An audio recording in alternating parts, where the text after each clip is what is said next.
how to use Apple gift card for Pokemon Go. Hey guys, in this video, I'm going to show you how you can use an Apple gift card for Pokemon Go. So make sure to watch this video till the end and let's get started. So in order to use an Apple gift card for Pokemon Go, you have to follow these steps. Step 1. Open the App Store on your iOS device. Locate the App Store icon and tap to open it. Step 2. Tap on your profile picture at the top right and select Redeem Gift Card or Code. Follow the on-screen instructions to redeem your gift card. Step 3. Once the gift card balance is added to your Apple account, open the Pokemon Go app. Step 4. Tap the Pokeball icon at the bottom of the main game screen. Step 5. Select the shop option from the menu that appears.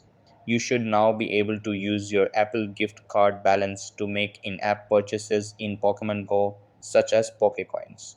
So that's how you can use an Apple gift card for Pokemon Go. That's all for this video.